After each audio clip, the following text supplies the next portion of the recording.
Bem, a aula de hoje com vocês é a parte de toxicologia de alimentos, tá?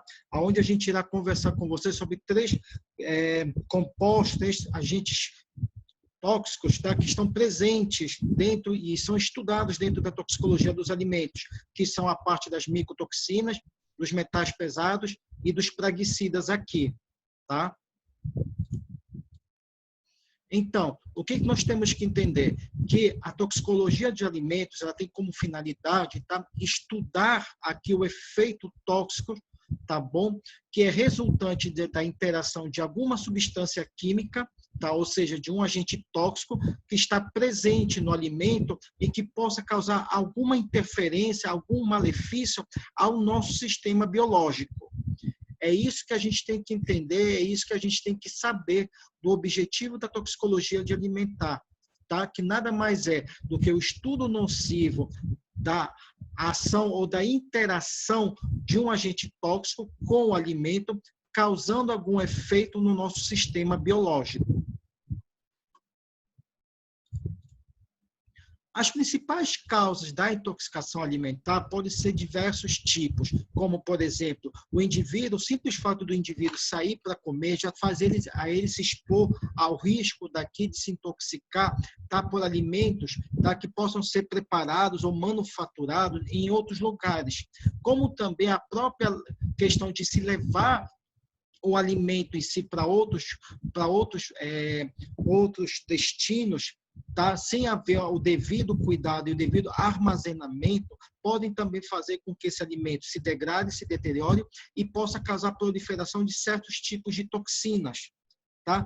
Por isso que, dentro da intoxicação alimentar, tá, as principais causas dessa intoxicação alimentar vão desde o quê? Bactérias, vírus, parasitas, toxinas e até a presença de certos tipos de metais pesados que estão presentes, tá, no nosso alimento. Dessa forma, o primeiro composto que nós iremos estudar são as micotoxinas aqui para vocês. Esse termo micotoxinas é um termo bem diversificado. Isto por quê? Porque eles são compostos, tá, que são originados principalmente por vias metabólicas, tá, que são causadores e causam toxicidade não somente ao homem, como também a certos tipos de animais superiores. E o termo micotoxicose, tá, nada mais é do que o envenenamento produzido por esses tipos de micotoxinas. Tá? E os produtos que estão vinculados, ou seja, os produtos que são os causadores dessas micotoxinas, tanto para o homem quanto para os animais, podem ser provenientes de onde? De produtos agrícolas, onde estão presentes os cereais, sementes, frutos, vegetais, nas rações industrializadas, produtos de origem animal, por exemplo, leites e seus derivados, carnes e embutidos, até a presença de queijos curados por fungos, tá? Quando mal acondicionado e mal preparado, pode haver uma proliferação demasiada e esse fungo causar intoxicação no indivíduo que come esse tipo de alimento. Alimentos orientais fermentados, principalmente aqueles alimentos crus que são preparados em alguns tipos de sushi, tá? O sashimi também, eles, quando não forem bem lavados ou bem cuidados, ou até bem tratados, eles podem causar intoxicação no indivíduo. Produtos obtidos pelo meio da fermentação, como, por exemplo, cervejas, aditivos alimentares e vitaminas. Chamo a atenção de vocês por causa da cerveja, tá? Porque hoje se tem diversificado muito a manufaturação de cervejas artesanais no mercado. Hoje a gente encontra nos supermercados, em lojas de conveniência, tá? E até alguns pontos que são específicos para a venda de cerveja, essa cerveja artesanal e o cuidado e o preparo, principalmente dessa cerveja em relação aos ingredientes, é de supra necessidade e é um problema também em saúde pública. Por quê? Porque muitas das vezes a gente não vê, tá, como esse produtor produz esse tipo de cerveja e como ele acondiciona e guarda os ingredientes.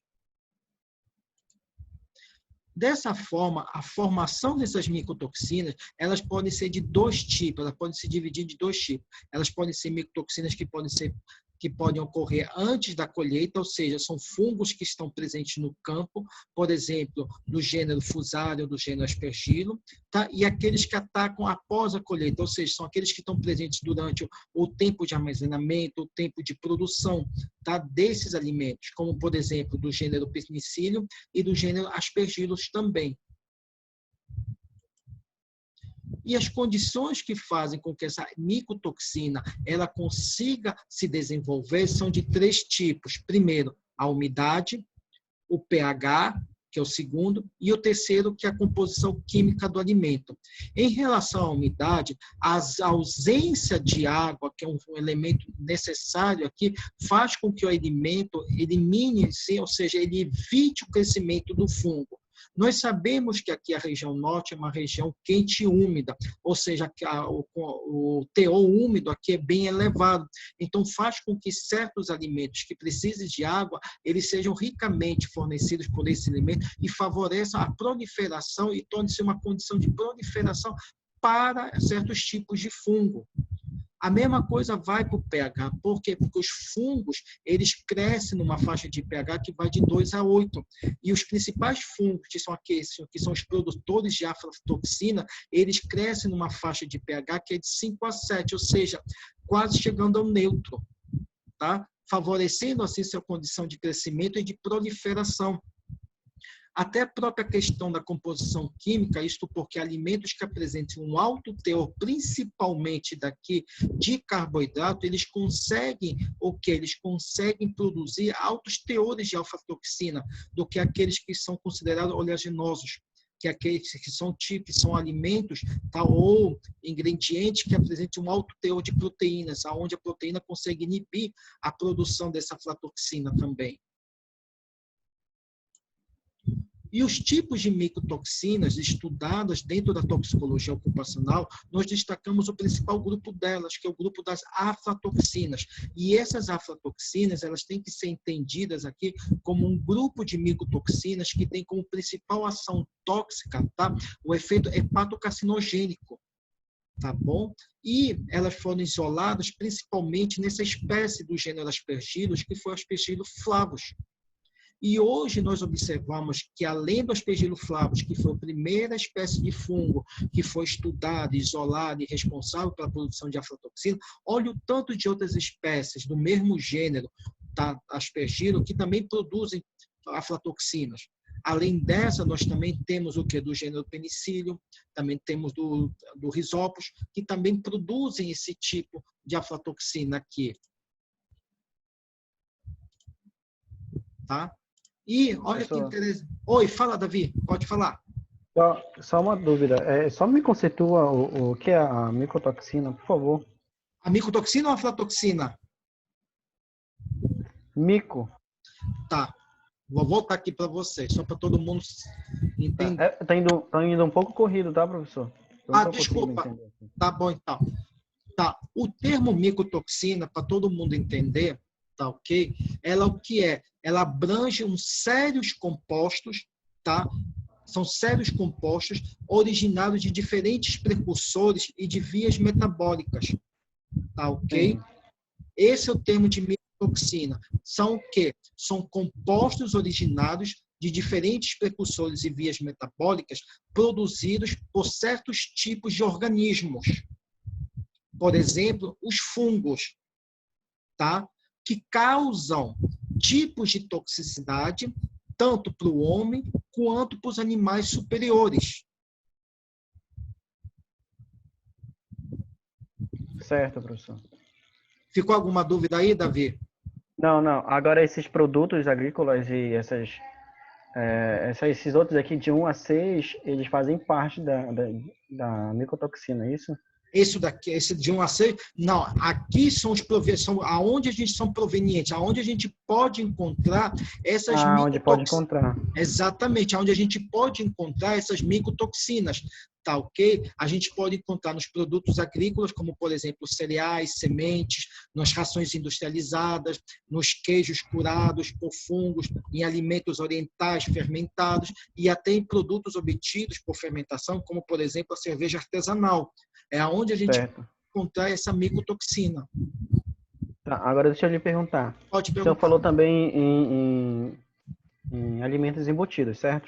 Perfeito. Está aqui na parte de Ele produtos de origem foi, animal. sim, Perfeito. ele entra aí nesse termo, mas deixa eu lhe perguntar. Ele também causa efeitos carcinogênicos, né? A Nós nitrosamina, não a entendi, nitrosaminas, as nitrosaminas, elas se encaixam nesse parâmetro, se professor? encaixam. Infelizmente, elas se encaixam sim. Elas se encaixam porque a gente vai ver daqui a pouquinho que o mesmo conceito, a mesma definição e o mesmo condição que serve para as aflatoxinas servem também para outros tipos de compostos químicos que podem estar presentes em outros tipos de alimentos, tá? Que também pode ser de natureza embutida, Davi, aqui.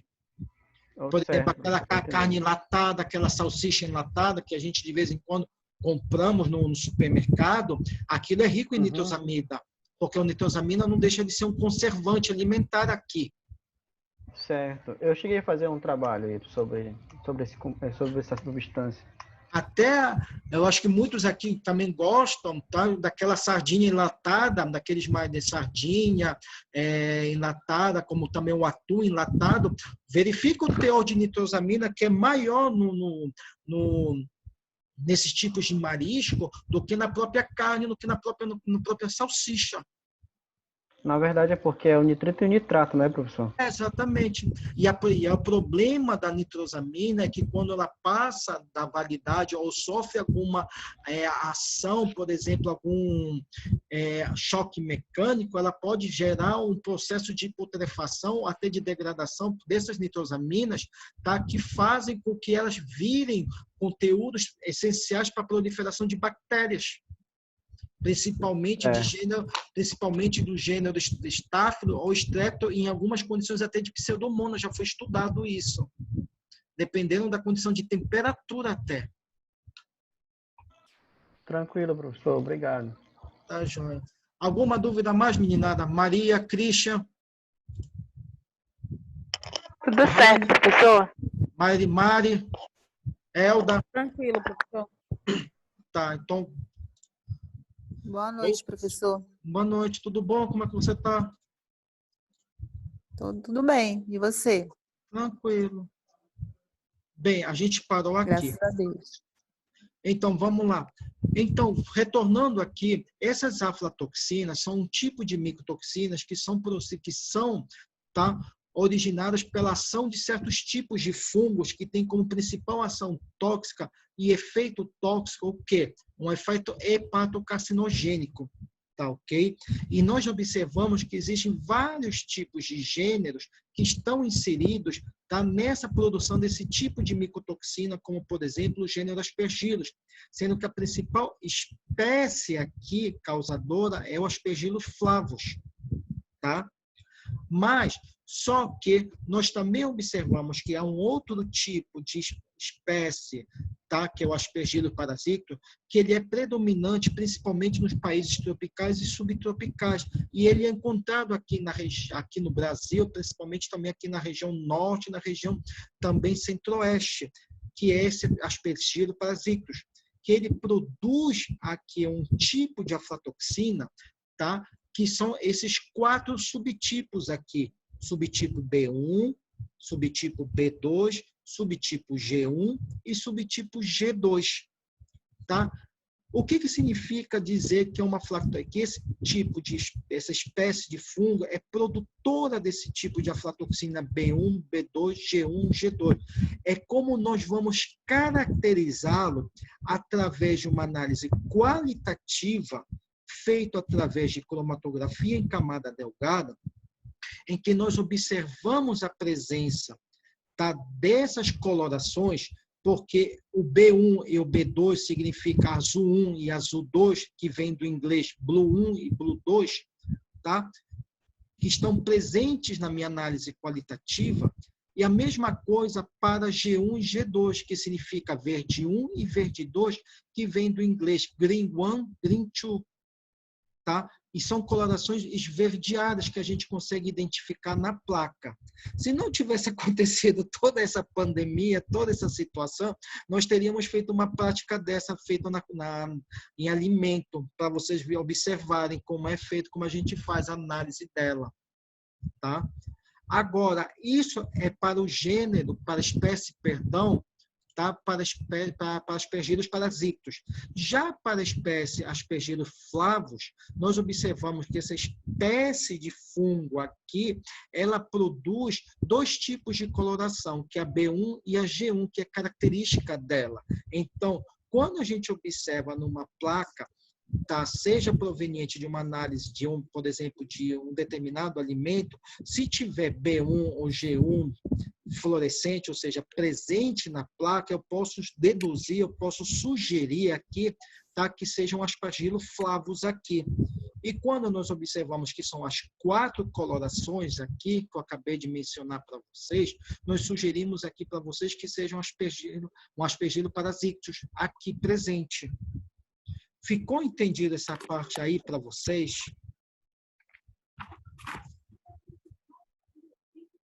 Hein, pessoal? Sim, professor. Sim, professor. Tá joia.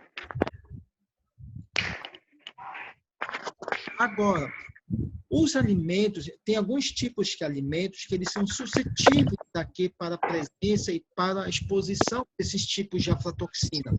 Eu chamo a atenção de vocês para o amendoim e para a castanha do Pará. Lógico que aqui na tela vocês estão vendo que existem outros tipos de alimentos, como no caso do milho armazenado, da canjica, sementes de algodão, semente de girassol, alguns produtos lácteos, ovos, que também podem sofrer a ação, tá, e a presença desse tipo de toxina no alimento. Só que por que no caso do amendoim e da castanha do Pará?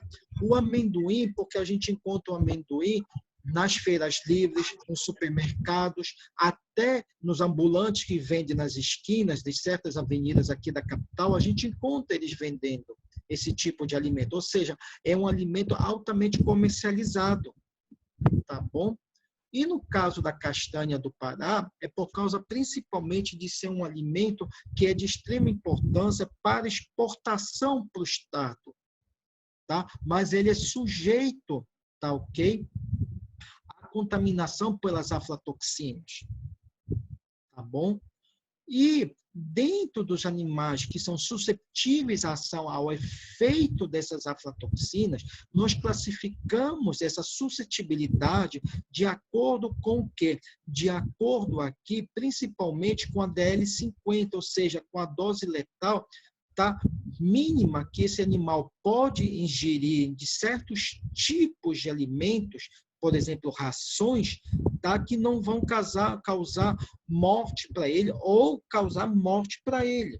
Como, por exemplo, animais que são muito suscetíveis, uma DL50 que seja menor do que 1 miligrama por quilo, como no caso de coelhos, cães, gato e peruzinhos, podem causar danos ao fígado e a outros organismos desse animal. Já os animais que são susceptíveis, ou seja, que apresentam uma DL50 até 10 miligramas por quilo, como, por exemplo, porcos, bezerros, pintinhos e frangos, eles podem estar o quê? Eles podem ser acometidos aqui, tá? Eles podem ser acometidos aqui por esse tipo, tá bom, de aflatoxina. E os poucos susceptíveis são no caso do carneiro e dos camundongos. Porque eu coloquei aqui, tá, em vermelho, porcos, bezerros e pintinhos aqui para vocês. Eu coloquei aqui e frango, porque são alimentos, são animais que são utilizados e que são abatidos diariamente e são colocados para venda e comercialização, como também para exportação, tá ok? Nós acabamos comendo carne de porco, não sei se vocês comem, eu não sei, mas faz parte da nossa culinária e faz parte também da nossa ingestão. A mesma coisa frango, tá? Até eu digo que o frango é mais comercializado. Oi, fala. Tá vendo? Tá falhando seu áudio. E agora, tá me escutando? Tá todo mundo me escutando Sim. bem? Sim. Tá. Então, No caso dos porcos, bezerros, pintinho e frango, são animais de abate, como nós chamamos, que são abatidos, tá ok? Isso, e a carne deles são colocadas para comercialização e para consumo da população, tá bom? E se não houver um controle restrito, tá? Podem acabar esses animais sendo o quê? Contaminados por essas aflatoxinas e o homem acabar ingerindo carne contaminada também.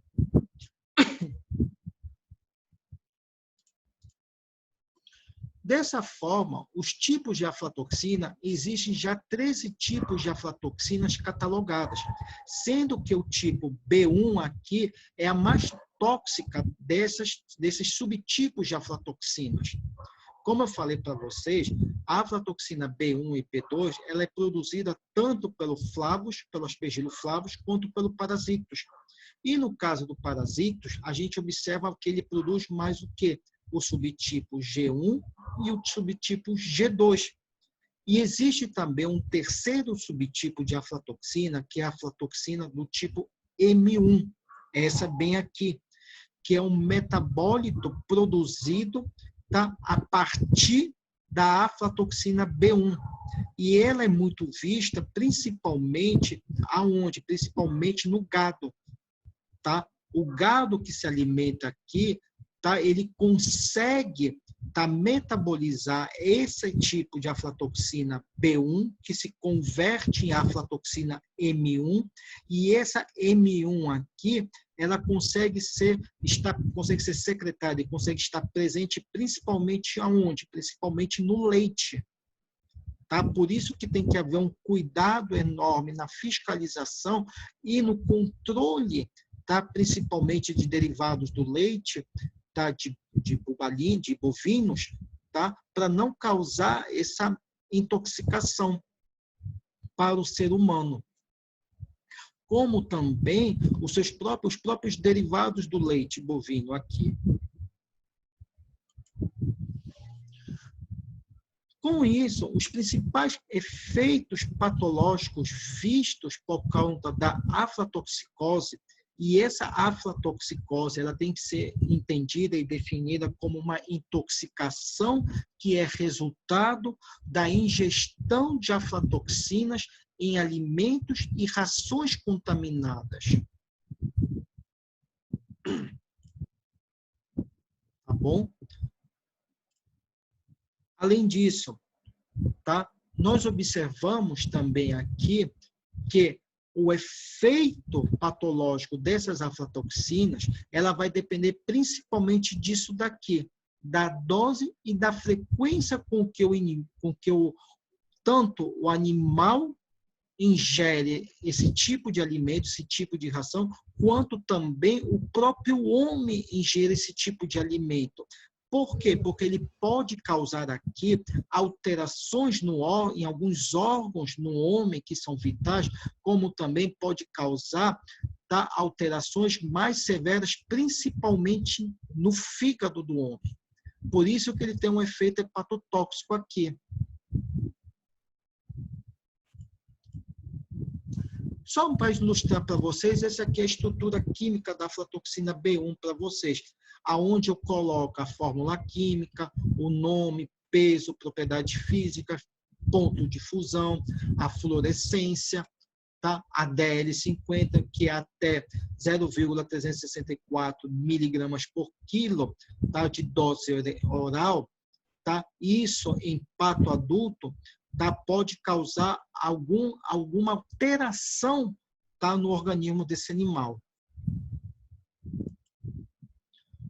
Os principais sintomas que nós observamos, tá? Principalmente pelo efeito da aflatoxina, que é um efeito acumulativo, como eu disse para vocês, vai depender do quê? Da dose e da frequência. Sendo que no homem o que nós mais observamos é o quê?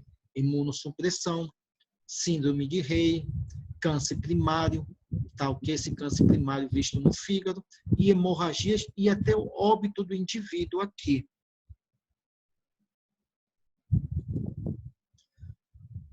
As principais medidas de controle, tá, ok, segundo o Ministério da Saúde, segundo a Agência Nacional de Vigilância Sanitária, vão desde o controle da transmissão, ou seja, através de medidas preventivas, aonde são a internação de produtos contaminados, como também medidas educativas, como, por exemplo, a própria questão de cuidados no armazenamento, cuidados nos ambientes, aonde esses alimentos, esses grãos, esses cereais serão colocados para serem guardados, precisam ser bem ambientados, bem ventilados, bem arejados, havendo um controle, principalmente na temperatura, na umidade, no pH, também para evitar a proliferação dessas aflatoxinas.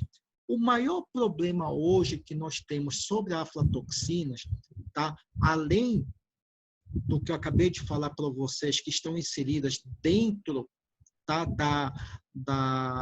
do cuidado do armazenamento, está também aonde? Está na legislação sanitária. Isto porque existem vários tipos de legislação para a comercialização desses produtos. Uma vez que, por exemplo, no caso da castanha do Pará, a castanha do Pará, por ser um produto exportador, ele tem que se adequar aos mercados consumidores, principalmente o mercado europeu, o mercado americano, e hoje em dia nós já temos o mercado asiático, principalmente Japão e China, são um dos principais mercados consumidores para a castanha do Pará. E a legislação é diferente para cada um desses países, para cada um desses continentes, para cada um desses mercados. Os valores são diferenciados da nossa realidade, que é o mercado brasileiro, que está junto com o mercado do Mercosul.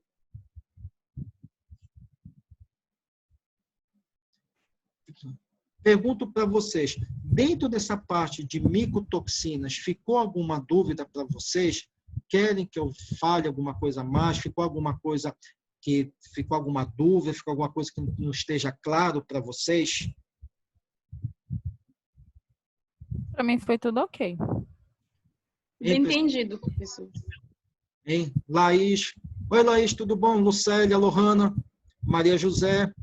Oi, prof, boa noite. Oi, professor, tudo bem? Boa noite. Oi, professor. Adriana, alguma dúvida? Eu posso seguir em frente? Christian. Oi, professor. Tudo ok. Pode seguir, professor. Beleza. Pode seguir. O segundo composto que nós iremos conversar na noite de hoje é sobre os metais pesados. Para entendimento, os metais, só a título de curiosidade para vocês, são elementos químicos que apresentam como número atômico maior do que 22. E eles apresentam diversos efeitos à saúde, tanto para o animal, quanto também para o meio ambiente. E são elementos que apresentam um alto poder reativo que fazem com que eles demorem a ser totalmente destruídos, não somente no organismo, como também no meio ambiente aqui.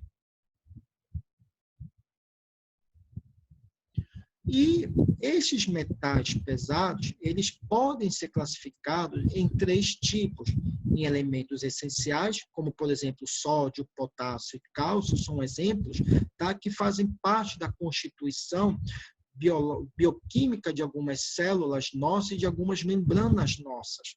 Como também temos microcontaminantes ambientais, como no caso do arsênio, do chumbo, do mercúrio, do alumínio, que estão presentes no meio ambiente.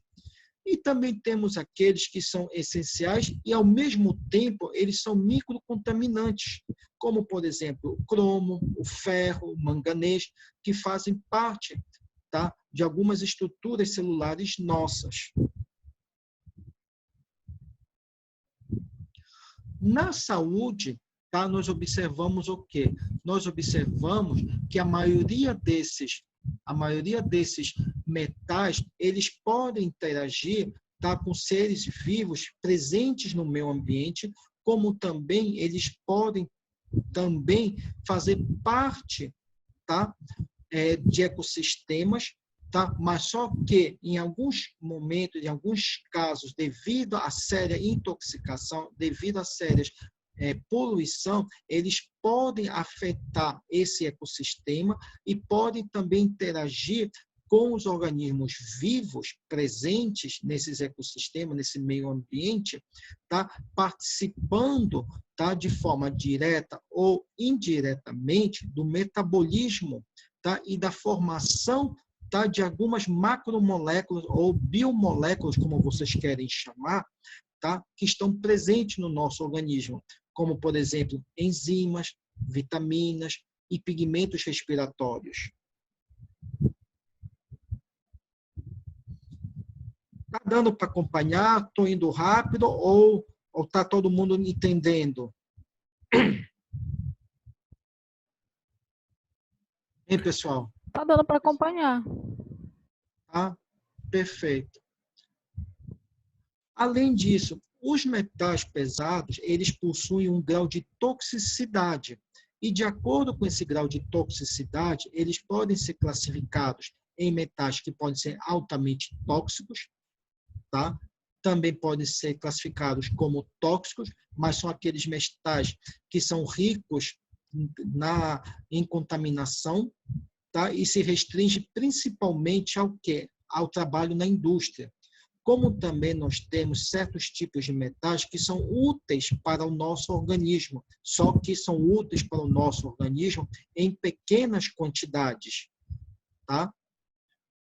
E nós temos também aqueles que são não tóxicos, ou seja, eles estão presentes em pequenas quantidades, mas continuam sendo tóxicos quando expostos em grandes quantidades, em grandes concentrações.